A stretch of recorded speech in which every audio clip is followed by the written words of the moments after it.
안녕하세요. 오늘은 4계절 온수풀 수영장 만들기를 말씀드릴까 합니다.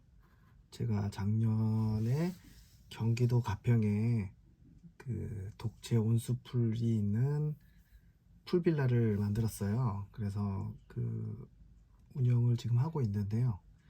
요거를 하다 보니까 이제 보통 이제 비즈니스 하시는 분들이 타사 모니터링을 많이 하죠. 예, 그래서 저희 집이 좀 많이 걸렸나 봐요.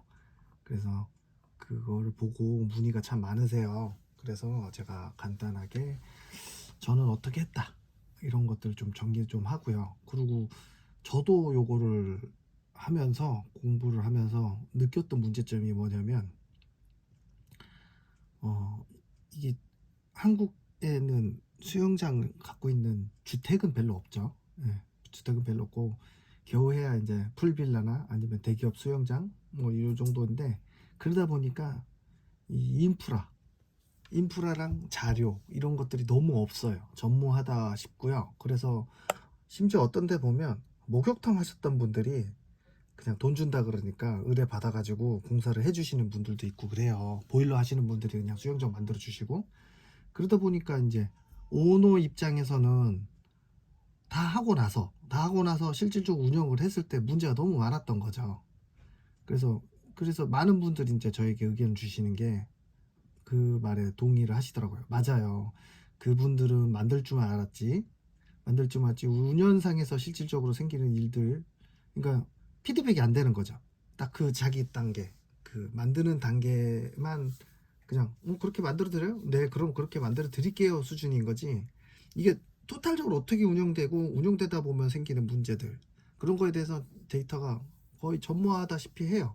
물론 이제 수영장 전문 업체들, 그런 업체들은 있겠죠. 근데 그거는 기업들이나 컨택을 하지 저희 같이 뭐 끼케야 펜션 요런 레벨에서는 그거 핸들링이 안 되죠. 그래서 제가 요거를 공부하면서 느꼈던 점들, 이런 것들을 좀 알려드리고자 합니다. 그래서 오늘 자료를 만들어 가지고 좀 안내를 해드리고, 그리고 좀 더 깊은 내용들은 역시나 예, 제가 전자 책을 내놨어요. 그래서 요 그 하단에 링크를 걸어 놓을게요. 거기서 좀 더 디테일한 얘기들은 거기서 찾아보시면 될 것 같아요. 일단 수영장을 만든 방법, 그러니까 일단 설계부터 잘해야 돼요.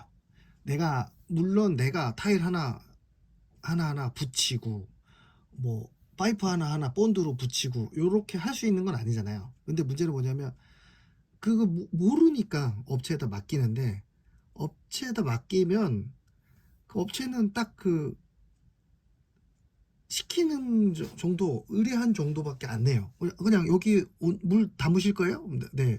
그럼 물 담는 정도. 여기 순환이 뭐 몇 사이클을 하는지, 뭐 하다가 이끼가 어떻게 끼는지 뭐 이런 거는 관계 없어요. 왜냐면 그 사람들도 실질적으로 이런 큰 숙박업 업체를 운영을 해본 적이 없기 때문에.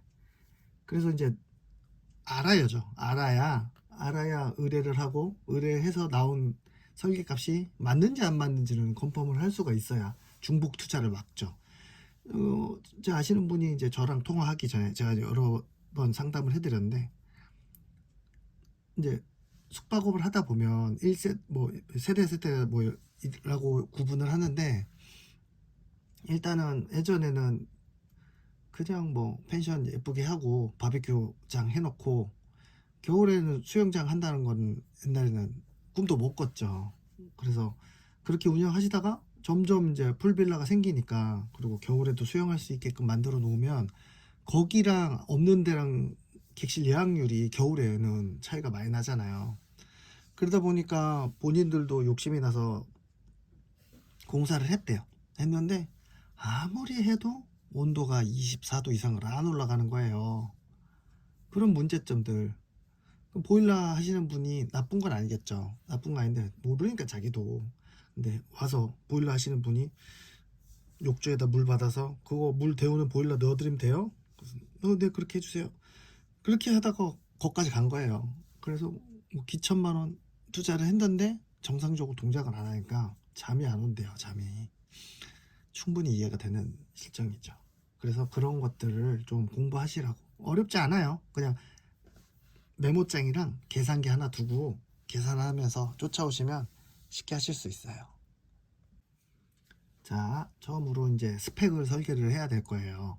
스펙 설계라는 게 뭐냐면 내가 사이즈가 얼마나 수영장을 만드느냐라고 생각하시면 돼요. 그래서 무조건 크면 좋죠. 크면 좋은데 다 돈이고, 그리고 그 건축 비용이랑 그리고 또 법률적인 제한이 있어요. 그래서 그걸 맞춰서 이제 그거는 이제 사장님들이 원하는 값들이 나올 거예요.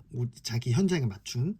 그래서 그거가 설계를 하시면 되는데, 디자인이랑 이런 거는 그 SNS 보면 제가 초도에도 말씀드렸다시피 잘 되는 펜션 보고 많이 카페 하실 거예요. 해외도 있을 거고. 그래서 그걸 보고 만드시면 되는데, 일단 사이즈가 나와야 설비라던가 보일러 뭐 이런 걸 다 계산을 할 수가 있어요.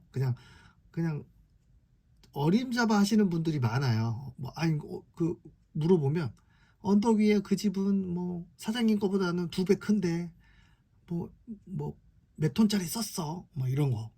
그건 전혀 맞지 않아요. 그건 전혀 맞지 않고, 그 이게 장님이 코끼리 다리 더듬듯이 갈 수는 없잖아요. 정확하게 맞추는 게 좋죠. 예. 뭐 그런 거죠. 종로 가려면 어떻게 가야 돼요? 라고 길에서 사람이 물어봤어요. 그러면 그 사람이 대뜸 택시 타고 가세요? 요렇게 대답하면 틀린 답은 아닌데, 그 물어본 사람의 의중이 그거겠죠. 택시 타고 가는 걸 물어본 건 아닐 거 아니에요. 뭐 전철이라던가 버스가 몇 번 있다던가 그렇게 대답을 해준 게 좀 더 정확한 답이 아닐까 싶네요. 그래서 일단은 공부를 좀 하시고요. 서베이를 쭉 해가지고 장사 잘 된 거나 너무 예쁜 거나 해외 사이트 가서 보시고, 그걸 보시면 이제 구조가 여러 개가 있을 거예요. 그래서 그게 이제 내 버짓에 맞는지의 계산을 먼저 하시는데, 이제 풀장이 보통 어떻게 되냐면 땅 안으로 파가지고 넣는 풀장이 있을 거고요. 그리고 땅을 안으로 파지 않고 땅 위로 쌓아서 올리는 풀장이 있을 거예요.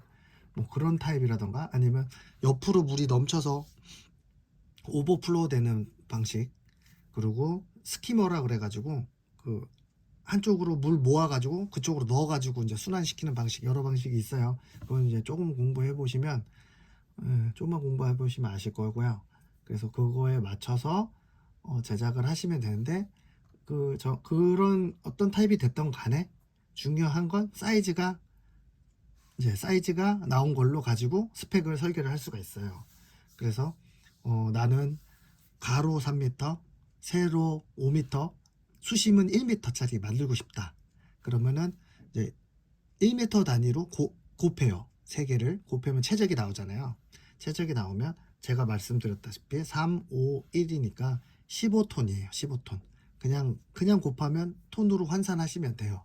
어렵지 않죠? 그래서 조금 뭐 0.9m 수심이다. 그러면 그냥 1m라고 두시고 하시면 돼요.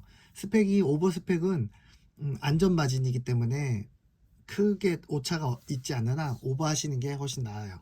그래서 그거 디테일하게 해가지고 숫자가 좀 지저분하게 떨어지면 그 의뢰하기도 불편하고 나중에 계속 그것 때문에 걸리실 거예요. 그러니까 오버스펙 해가지고 그래서 사이즈를 먼저 만드시고요. 그래서 그렇게 나온 사이즈 가지고 계속 얘기를 해볼게요. 이제 그래서 만든 15톤이라고 예를 들어볼게요. 네.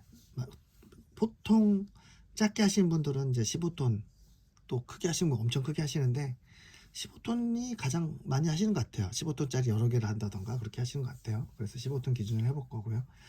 그래서 15톤인데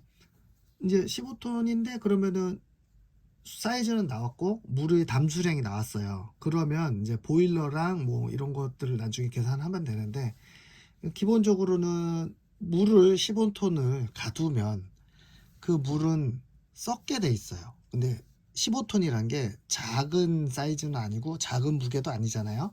그래서 어떤 데를 가시면 이런 말씀을 하세요. 15톤 물을 가둬놓고 물을 어떻게 관리하세요? 그렇게 물어봐요, 손님들이. 그러면 손님들은 원하는 건 매번 그 물을 쇠물로 받아주기를 원해요. 근데 그건 어불성설이에요. 어불성설이고 그렇게 할 수도 없거니와 그렇게 해서도 안 돼요. 그거는 운영할 수가 없고요. 그 뭐 나는 수돗물이 펑펑 나와서 그렇게 해줄 수 있다라고 말을 할 수 있는 사장님도 계신데 온수풀에서는 그게 의미가 없어요. 나중에 이제 말씀드릴 건데 그거는 그냥 하수구에다가 돈을 막 쏟아 버리는 것밖에 안 돼요. 그래서 구조적으로 절대 그렇게 설계하지 마시고요. 순환을 해서 그거를 정수로 걸러 가지고 깨끗하게 쓰시는 게 제일 좋아요. 어디든 수영장은 그렇게 돼 있고요. 물은 고이면 썩기 때문에 고이지 않게 계속 순환시켜 주는 거예요. 그래서 제가 설명드린 거대로 한번 따라와 보세요. 보통 그 물을 썩지 않게 하려면 수영장을 계속 순환시켜 주는데 보통 이제 법률적인 걸 떠나서 하루에 4사이클 정도가 순환이 되는 게 좋아요. 이게 이제 순환이란 게 무슨 뜻이냐면 그 필터를 통해서 물이 4번을 걸러라는 뜻이에요. 그러면 아까 15톤을 설계를 했잖아요. 예, 15톤을 설계를 했으니까 4타임을 걸으면 하루에 60톤이 순환이 돼요. 하루에 60톤. 그러면 그 순환 펌프 스펙은 지금 제가 말씀드렸다시피 60톤 이상으로 운영될 수 있게끔 설계를 하셔야 돼요. 그렇게 하려면 자 하루에 60톤이니까 더 많이 순환되면 좋아요. 더 깨끗해지는 거니까 물이. 근데 이제 뭐든 그 돈이랑 성능이랑 크로스오버를 하셔야 되니까 잘 생각하셔야 되고 그래서 60톤을 24시간으로 나오면 시간당 유량이 나오고요. 그걸 또 60분으로 나누면 분당 유량이 나와요. 그래서 분당 유량을 맞출 수 있는 순환 펌프가 계산이 될 거예요. 그러면 그걸 가지고 스펙을 해서 순환 펌프는 그 정도 순환될 수 있는 사이즈로 해주세요 하셔야 돼요. 안 그러고 설계를 맡기면 그 사람들도 아까 초기 얘기 말씀드렸다시피 잘 몰라요. 결국에 이거를 다 해보시면 운영하고 계시는 사장님이 제일 많이 알게 되는 거예요. 그래서 그 스펙에 맞춰서 해달라고 하시면 되는데 말이 엄청 복잡하고 그렇죠. 그래서 제가 책으로 정리해 뒀으니까 일단은 이런 식으로 다 계산해서 운영할 수가 있거든요. 지금 말로 하려니까 제가 편집을 못해서 제가 말해도 잘 못 알아들으실 것 같아요. 그래서 수치화돼 있고 표로 돼 있는 전자책이 있으니까요. 밑에 링크를 드릴게요. 그래서 거기에는 제가 말했다시피 스펙 잡는 방법, 그리고 순환펌프 스펙 잡는 방법, 그 다음에 보일러, 그러니까 열원이라고 그러거든요. 근데 보일러도 여러 개가 있잖아요. 그 히트펌프로 한 전기 보일러가 있고, 그 다음에 그 연료봉으로 데피는 전기 보일러도 있고, 가스 보일러가 있을 거고, 기름 보일러가 있을 거고, 뭐 여러 가지가 있을 건데, 그래서 저는 이제 제일 범위험적인 LPG 가스 기준으로 할 거예요. 어차피 그거 칼로리랑 그거는 나중에 컨버팅 하시면 돼요. 그 설계하시는 분한테 내 스펙은 요 정도니까 이 정도 칼로리가 필요하다고 말하면 전기로 환산했을 때 얼마, 뭐로 환산했을 때 얼마 다 계산을 해주실 거예요. 그거는 맞추실 수 있어요. 그래서 열원을 그러니까 온수풀을 운영하는데 필요한 열원이 몇 칼로리인지 계산하는 법, 그리고 그 풀을 유지하는데 필요한 물의 증발량, 그리고 유지하는데 필요한 또 칼로리, 그리고 그러면 한 달에 얼마의 그 가스비로 환산해서 예상이 될까? 예상 가스 비용 뭐 이런 것들을 구체적으로 사장님이 원하는 스펙에서 다 만들고 나서 그 스펙이 흔들리면 정말 힘들어요. 그러니까 만들기 전에 어느 정도 예측할 수 있게끔 제가 책으로 정리를 해놨고요. 그리고 수영장 시공하는 방법, 그리고 시공하는 순서, 시공 순서 중에 체크해야 할 내용들, 그리고 설비 운영, 그 다음에 이제 온수풀이라는 게 그냥 노지에 풀장만 있다고 되는 게 아니라 낙엽, 곤충, 그 다음에 온도 유실 이런 걸 막기 위해서 이제 보통 요즘엔 썬룸을 많이 씌워요. 썬룸이나 인클로저를 많이 씌우는데 그거를 씌우는 방법, 그리고 그거를 씌움으로 해서 인해서 생기는 문제가 있어요. 특히 이제 저 같은 경우는 경기 북부 지역이라 결로가 어마어마해요. 특히 올 겨울에는 엄청 추웠잖아요. 저희는 저희 같은 경우에는 최저 기온이 영하 22도 찍었어요. 근데 영하 22도에서도 손님들이 따뜻하게 수영할 수 있게끔 32도 풀이 유지가 됐어요. 그래서 저희는 좀 뭐 재수없게 들리겠지만 자랑 좀 할게요. 그러면 이게 저희는 저도 생판 처음 요 비즈니스에 뛰어들었지만 제 생각 대비 그리고 여타 그 분위기 올해 경기 너무 안 좋았잖아요. 저희는 잘 됐어요. 온수풀이 잘 돼 있다 보니까 예약률이 높더라고요. 그리고 오고 싶어 하시는 분들도 많고. 근데 솔직히 겨울에 펜션 가서 수영이 제일 최고죠. 나머지는 좀 어렵잖아요. 네, 그래서 그렇게 해서 경기도 북부에서 요 정도 유지가 되니 남부 쪽으로 되면 더 효율적으로 운영하실 수가 있을 거예요.